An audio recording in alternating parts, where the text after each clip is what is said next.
সাহিত্যে আধুনিক যুগ বা মডার্ন পিরিয়ড এই নামটা শুনলেই কেমন যেন একটু জটিল দুর্বোধ্য লেখা বা কবিতার কথা মনে হয়, তাই না? কিন্তু ব্যাপারটা আসলে ঠিক উল্টো। এই শিল্পধারাটা ছিল তার সময়ের এক ধরনের বিপ্লবী জবাব।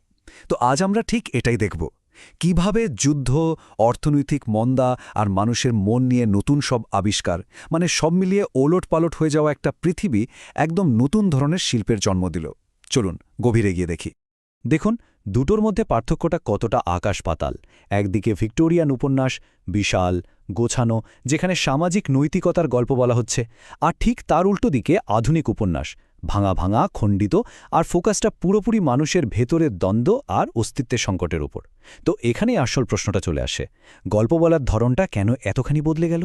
হঠাৎ কি এমন হলো যে লেখকদেরকে একদম নতুন করে সবকিছু ভাবতে হলো? আচ্ছা, এই যে নতুন ধরনের শিল্প, এটাকে যদি বুঝতে হয় তাহলে সবার আগে বুঝতে হবে সেই সময়টাকে, সেই বিশৃঙ্খল পৃথিবীকে যা এই শিল্পকে তৈরি করেছে। কারণ শিল্প তো আর আকাশ থেকে পড়ে না, তাই না? এটা সবসময় তার সময়কেই, তার চারপাশকেই তুলে ধরে। আর আধুনিক যুগটা ছিল ঠিক তেমনই, এক বিশাল অলটপালটের সময়।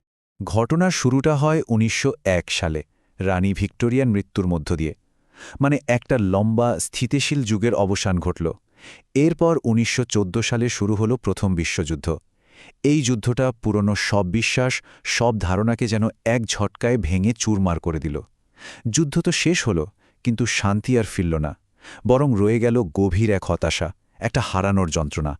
আর এর উপরেই যেন খাড়ার ঘা হয়ে এলো ১৯২৯ সালের বিশ্ব অর্থনৈতিক মন্দা। মানে মানুষের জীবনটা হয়ে উঠল আরও অনিশ্চিত, আরও টালমাটাল। বাইরে তো এই সব ভাঙচুর চলছেই, কিন্তু একই সাথে মানুষের ভেতরের জগতেও একটা বিপ্লব ঘটে যাচ্ছিল।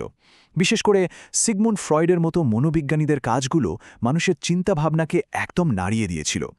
লেখকরা তখন বুঝতে শুরু করলেন যে আসল জগৎটা তো শুধু বাইরে নয়, মানুষের মনের গভীরেও একটা বিশাল জগৎ আছে। আর ঠিক সেই জগৎটাকে, মানে স্বপ্ন, ভয়, অবচেতন মনের সেই জটিল গোলক ধাঁধাটাকে তারা লেখার মাধ্যমে ধরতে চাইলেন। তো এই যে বাইরের দুনিয়ার তোলপাড় আর ভেতরের জগতের নতুন আবিষ্কার, এই দুটো মিলে মানুষের মনে এক গভীর ছাপ ফেলল। লেখকরাও তাই এখন আর শুধু বাইরের ঘটনার বর্ণনায় আটকে থাকতে চাইলেন না। তাদের আগ্রহটা চলে গেল অন্যদিকে, এই ঘটনাগুলো মানুষের মনে ঠিক কী ধরনের ঝড় তুলছে সেটা দেখানোর দিকে। আর ঠিক এই মানসিক অবস্থাটাই হয়ে উঠল আধুনিক সাহিত্যের মূল উপজীব্য। যেমন ধরুন অস্তিত্বের সংকট, মানে আমি এখানে কেন, জীবনের মানেটা কি, এই প্রশ্নগুলো বারবার উঠে আসতে লাগল।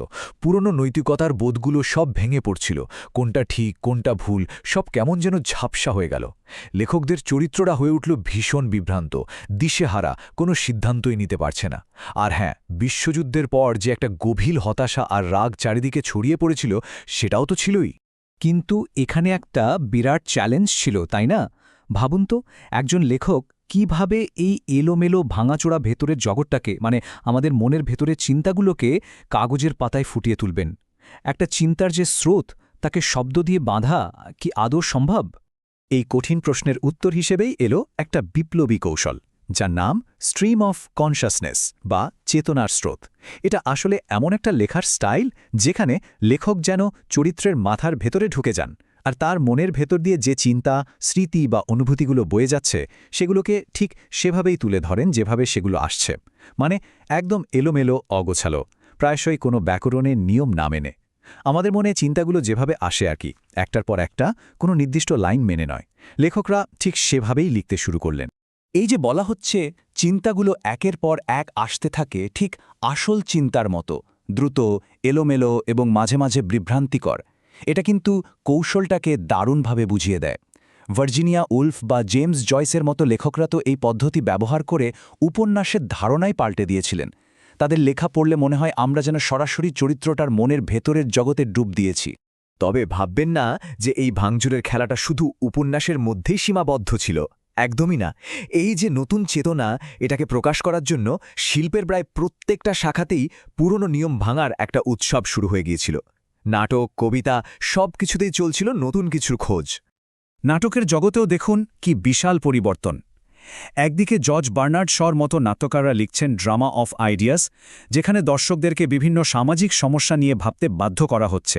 আর অন্যদিকে স্যামুয়েল বেকেটের মতো লেখকরা নিয়ে এলেন অ্যাবসার্ড ড্রামা, এখানে জীবনটাকেই দেখানো হচ্ছে অর্থহীন হিসাবে। চরিত্ররা শুধু অপেক্ষা করে, কিন্তু কিছুই ঘটে না। মানে আধুনিক মানুষের যে হতাশা, সেটাকেই মঞ্চে তুলে আনা হলো। কবিতাও তার বহু পুরনো খোলস ছেড়ে বেরিয়ে এলো। কবিরা ছন্দের কঠিন নিয়মকানুন ভাঙতে শুরু করলেন। তারা প্রতীক আর ইঙ্গিতের মাধ্যমে অনেক গভীর ব্যক্তিগত অনুভূতি প্রকাশ করতে লাগলেন।